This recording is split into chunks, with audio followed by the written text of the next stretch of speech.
बंगाल की बेटी की बर्बरता की कहानी। पति पैसे ले भागा, बीवी बेटे को रोड पर रोते छोड़ दिया। बोलेगा माँ खत्म होने के बाद पापा बीमार पड़ा है, पापा की किस्मत में लोग खराब कर दिया है। अगर ये बात पापा सुनेगा मेरे पापा मर जाएगा। छोटा बच्चा, उसको भी बहुत मेंटल डिस्टर्ब हो रहा है, पढ़ाई का डिस्टर्ब हो रहा है।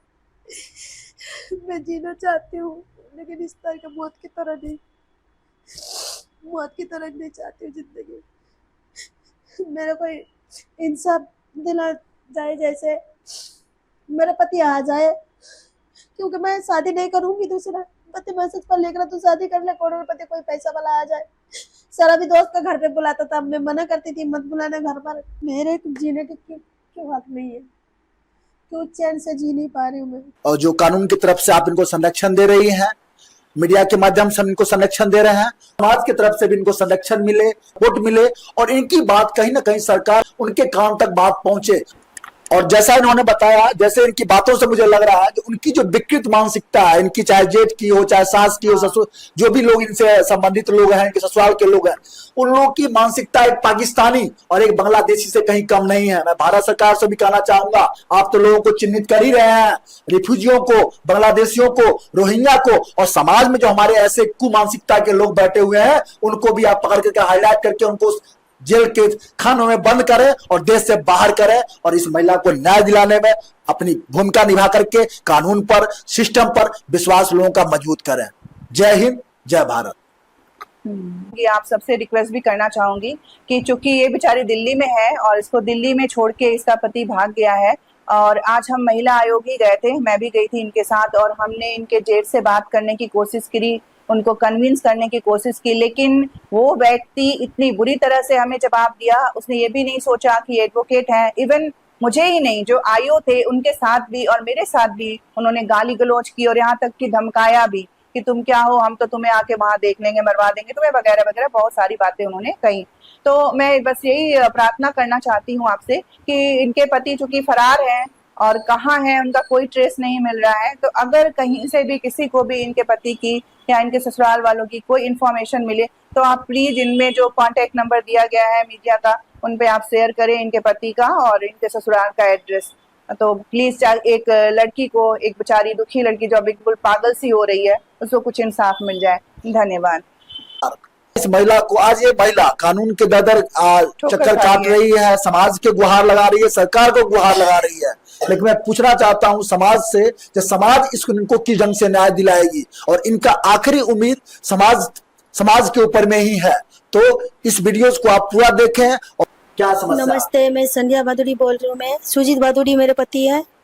2010 से 2024 तक धोखे में मेरे को शादी करा है, इतना साल रहा था और झूठ बोल के यहाँ को मेरे को फंसा के चला गया है। पैसा लेके भाग गया है। आज आप दर दर भटक रही है, लोगों से गुहार लगा रही है, सभी तरह से न्याय की अपील कर रही है। आपको कहीं से कुछ न्याय मिलता हुआ दिख रहा है? नहीं, कहीं से न्याय कोई नहीं आपको मिल रहा है। सोल्यूशन मिल रहा है? नहीं मिल रहा है। तो क्या चाहती है जनता जनार्दन है, समाज है, क्या चाहती है आप? मैं चाहती हूँ जनता की बस मेरे को इंसाफ दिलाने के लिए, और मेरे पति जो चीज मेरे साथ करा है, मेरे से धोखे में शादी करा, मेरे को यूज करा है, और उनका परिवार भी धोखा दिया है मेरे साथ। मेरी सास और मेरे जेठ, मेरी सास यहाँ से मेरे पति को लेके गए हैं यहाँ से और छुपा के रखे है। अभी भी फोन पर चैटिंग करता है मेरे पति, मैसेज छोड़ती हूँ, मोबाइल जाता है ऑनलाइन, जैसे मेरे मोबाइल की मैसेज देखता है उसने स्विच ऑफ करके रख देता है, और फोन पर झूठ बोलता है, मैं आज आऊँगा, कल आऊँगा, ऐसे झूठ बोलता है कि मतलब उनको इंसाफ, मतलब मेरे को इंसाफ दिलाया जाए। मैं सरकार के पास हाथ जोड़ करके मैं प्रार्थना करती हूँ जो मेरे को इंसाफ दिलाया जाए, समाज के लोगों के सहारा में जी सकूँ मैं। जो कि मेरे पति जो चीज़ करा है मेरे साथ, बहुत गलत करा है मेरे साथ। दारू पी के मरता था, पीटता था। और देखिए इनकी समस्याएं मैं सुनाना दिखाना चाहूं तो रातें खत्म हो जाएंगी, समस्याएं खत्म नहीं होगी। लेकिन जो आज इनकी आप व्यवस्था देख सकते हैं, इनके शकलों से आप देख सकते हैं जो क्या इनका हाल हो रखा है। ये सभी ढंग से आज ये भिन्न भिन्न बीमारियों से ग्रसित है, फाइनेंशियली बहुत सारा टूट चुकी है, मनोबल रूप से टूट चुकी है, और आए दिन इनके दिल में ख्याल आता है कि मैं आत्महत्या कर लूं जैसी सुसाइड की चीजें इनके दिमाग में आती है, जहन में आती है। तो ये आज चाहती है समाज से और सरकार से और कानून व्यवस्था से जो इनको न्याय मिले। तो मैं यही बार बार पूछता हूं, तो न्याय किस ढंग की न्याय चाहते हैं आप? पति के साथ रहना चाहते हैं, पति से फाइनेंशियली आप क्लेम करना चाहते हैं, क्या चाहते हैं? मैं चाहती हूँ वो आ जाए और मेरे बच्चे के जो भविष्य मैंने दिया था फ्लैट खरीदने के लिए, मैं भूखा रह के बहुत कष्ट में 100 रुपया 200 रुपया 500 रुपया बहुत कष्ट में जोड़ा लगा लगा के मैं अपने बच्चे की भविष्य करके रखी थी, और उसने मेरे से कोर्ट मैरिज करा, शादी करा, और फ्लैट खरीदने के लिए मैंने पैसा दिया था। वो हर अगला साल मेरे को दिखाता था, सारी पैसा लेके अपने माँ को अपने भाई को दिया है, और मेरे को बैंक खाता खुलने में नहीं दिया था। इन्होंने हद से ज्यादा भरोसा किया, और उस हद से ज्यादा भरोसे के बदले आज इनको हद से ज्यादा विश्वासघात मिला है। और इनकी केस को जो है बरसों से टैकल कर रही है यहाँ पर अधिवक्ता ज्योति मैम है। इनसे हम जानेंगे जो इनका केस का क्या मामला है और कानूनी रूप से क्या वैध है, इसको जो है कहा जाएगा। जी मैम, सबसे पहले तो आपका सबसे बार में स्वागत है। Thank you. और देखिए, आपके चैनल के माध्यम से मैं दर्शकों का ध्यान इस बात पे आकर्षित कराना चाहूँगी कि जैसा कि अभी आपने सुना, ये मिस रीता भादुड़ी हैं, बंगाल की, मूलतः यह बंगाल की रहने वाली हैं, और जैसा कि अभी बताया गया आपको कि बंगाल में भी इनके साथ बहुत ही बुरा बर्ताव हुआ। इनके बुजुर्ग माँ बाप थे, वो समझ नहीं पाए, और जब 14 साल की थी, ये 14 साल की थी, तो 14 साल की उम्र में ही इनके लगभग इनके उम्र से दुगनी उम्र के व्यक्ति से, दुगनी से भी ज्यादा उम्र के व्यक्ति से इनको ऐसे ही दे दिया, उन्होंने सिंदूर दान किया और बिना किसी टोटल कंप्लीट रिचुअल्स के इनको सौंप दिया कि चलो किसी तरह ये लड़की जो है, इसीलिए लोग कहते हैं कि हमारे समाज में लड़कियां अभी भी लोगों को बोझ लगती हैं। इसका मूल कारण क्या है? एक बाप अपनी बच्ची को नहीं पाल पाया समाज की वजह से, दहेज जैसी कुरीतियों की वजह से, और इसको सौंप देता है एक अधेड़ उम्र के व्यक्ति से जो लगभग 1.5-2 साल तक इसका शारीरिक मानसिक शोषण करता है।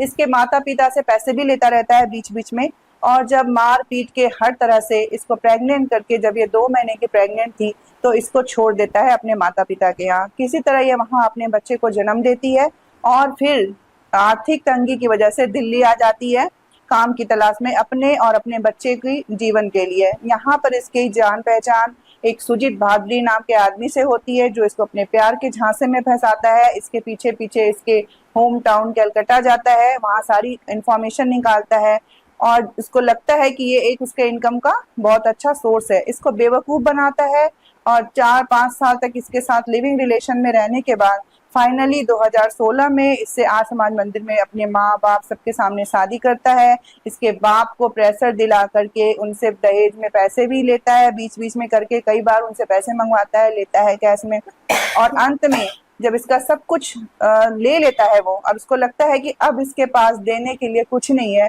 तो अचानक एक दिन गायब हो जाता है दिल्ली जैसे शहर में इसको अकेला छोड़ के। तो मैं ये कहना चाहती हूँ कि आज जैसे आज के सिनेरियो में ये बहुत सवाल उठाया जा रहा है कि अब 498 जैसे कानूनों का दुरुपयोग हो रहा है, इसकी जरूरत नहीं है। लेकिन मैं सिर्फ ये कहना चाहती हूँ कि सिर्फ यही नहीं, संध्या भादुड़ी जैसे और भी कई महिलाएं मेरे सामने आई हैं जो इनसे भी ज्यादा प्रताड़ित हैं, और 1-2 वर्षों से नहीं, किसी का 15 साल 20 साल तक उन्होंने घुटन भरी नर्क की जिंदगी जी है, लेकिन इंसाफ कुछ नहीं मिला उनको। तो ये जो भी कानून बनाए जाते हैं महिलाओं के लिए, ये कहीं ना कहीं महिलाएं आज भी बहुत पीड़ित हैं। हाँ, ये बात सही है, मैं मानती हूँ इस चीज को कि हर कानून का दुरुपयोग होता है। तो ऐसा कौन सा कानून है हमारे देश में जिसका दुरुपयोग नहीं होता है? हमारे देश में ताला बनने के पहले ही उसकी चाबी बना ली जाती है। वही हाल कानून का भी है, हर कानून का, या वो सीनियर सिटीजन एक्ट हो, या 498 हो, या डोमेस्टिक वायलेंस एक्ट हो, या किसी भी कोई भी कानून ले लीजिए, उसका सदुपयोग होने की जगह दुरुपयोग ज्यादा होते हैं। पर इसका मतलब ये बिल्कुल नहीं है कि रियल विक्टिम्स नहीं है, सच में लोग पीड़ित नहीं है, प्रताड़ित नहीं है, हो रहे हैं। तो मेरा बस ये कहना है कि इन कानूनों में कोई खराबी नहीं है, लेकिन वो इम्प्लीमेंट किस तरह से किए जा रहे हैं उसको देखने की जरूरत है। दूसरा मैं ये ध्यान आकर्षित करना चाहती हूँ कि हमारी कानूनी प्रक्रिया इतनी तकनीकी है कि एक नए वकील को भी कानून की सारी प्रोसीजर प्रैक्टिकल समझने में 3-4 वर्ष का समय लग जाता है। तो एक आम आदमी की तो बात ही हम क्या पूछें। तो क्या एक आम आदमी को इंसाफ मिल पाएगा? इतना आसान है? वो कहाँ जाएगा? इतनी जटिल प्रक्रिया है हमारे कानून की। क्या एक आम आदमी को इंसाफ मिल पाएगा बिना, जिसके पास पैसा नहीं है, जो पहले से ही इतना दुखी है, उसको सालों लग जाते हैं, धक्के खा के वो बेचारा ऐसे ही टूट जाता है। तो मैं बस इस सरकार का भी ध्यान आकर्षित कराना चाहती हूँ कि हमारी जो ये कानूनी प्रक्रिया है, प्रोसीजर्स हैं, इनको और सरल बनाया जाए और जल्दी से जल्दी इन केसेस को निपटाया जाए, ताकि फैसला मिलने में इतनी देर ना हो कि जस्टिस ही ना हो पाए।